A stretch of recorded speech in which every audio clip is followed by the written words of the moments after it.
بسم اللہ الرحمن الرحیم۔ السلام علیکم۔ راؤنڈ آف نیوز میں خوش آمدید۔ میں ہوں آپ کا میزبان سلیمان مبشر۔ ناظرین، 9 مئی کو پی ٹی آئی کے چیئرمین عمران خان کی گرفتاری کے بعد مشتعل مظاہرین نے corps commander house Lahore, Rawalpindi میں جی ایچ کیو جبکہ پشاور سمیت کئی دیگر مقامات میں عسکری تنصیبات پر جلاؤ گھیراؤ اور توڑ پھوڑ کی تھی۔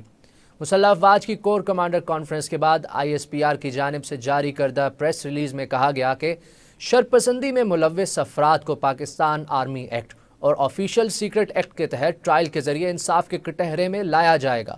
اب نظر ڈالتے ہیں کہ آخر آرمی ایکٹ ہوتا کیا ہے۔ پاکستان آرمی ایکٹ 1952 میں ان جرائم کا حوالہ دیا گیا ہے کہ جن کا ٹرائل اس ایکٹ کے تحت اس صورت میں ہوتا ہے کہ جب ان جرائم کا ارتکاب فوجی اہلکار کرے۔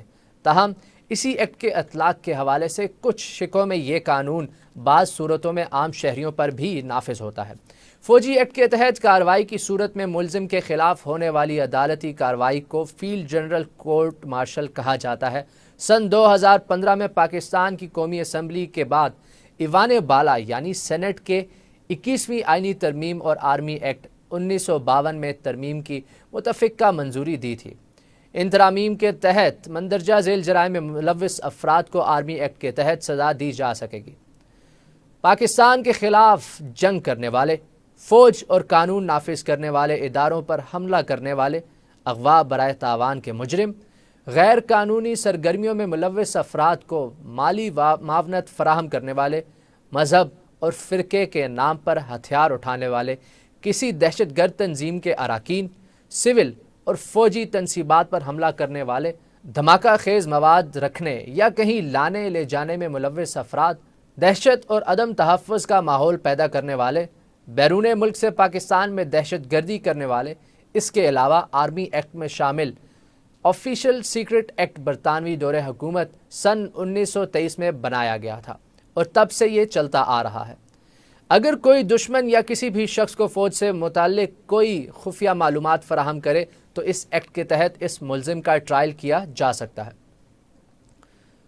سیکرٹ ایکٹ میں سیکشن 21D میں کسی سویلین کے ٹرائل کا پورا طریقہ کار موجود ہے، جس کے تحت سب سے پہلے اس شخص کے خلاف ایف آئی آر درج کی جائے گی، پھر اسے سیشن جج کے پاس پیش کیا جاتا ہے، جس کے بعد مقدمے کو ملٹری کورٹ میں ٹرانسفر کر دیا جاتا ہے۔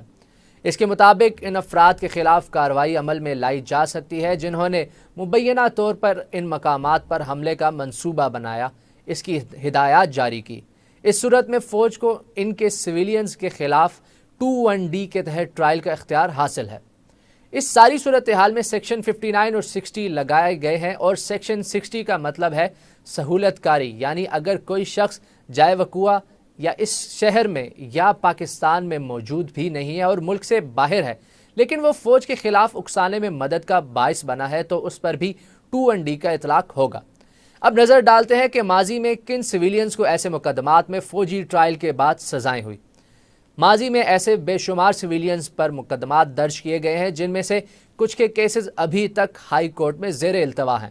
اس کی حالیہ مثال میجر جنرل ریٹائرڈ ظفر مہدی عسکری کے بیٹے حسن عسکری ہیں، جنہوں نے جولائی 2021 میں 5 برس قید بامشقت کی سزا سنائی گئی تھی، جسے اسلام آباد ہائی کورٹ میں چیلنج کیا گیا ہے۔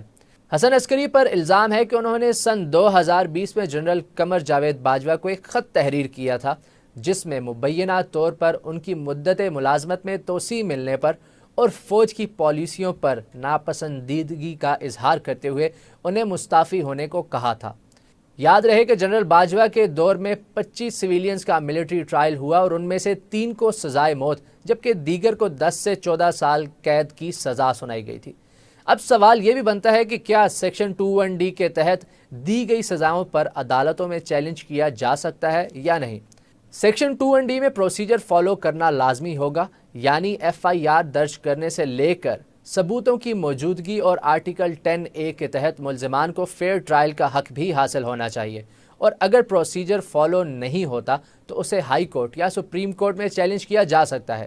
اس حوالے سے سپریم کورٹ کا فیصلہ بھی موجود ہے کہ اگر ملک میں جوڈیشنل سسٹم چل رہا ہو تو سویلینز کے مقدمات کو سول کورٹ میں بھیجے جانے کو ترجیح دی جانی چاہیے۔ مزید یہ کہ اگر حکومت یہ سمجھتی ہے کہ وہ جوڈیشنل سسٹم صحیح کام نہیں کر رہا تو وہ مقدمات ملٹری کورٹس کو بھجوا سکتی ہے۔ یہ تھا ہمارا آج کا راؤنڈ آف نیوز. امید کرتا ہوں آپ کو پسند آیا ہوگا. کمنٹس میں اپنے فیڈ بیک کا اظہار لازمی دیجیے گا. آپ سے ملاقات ہوگی نیکسٹ شو میں. اپنا بہت سا خیال رکھیے گا. اللہ حافظ.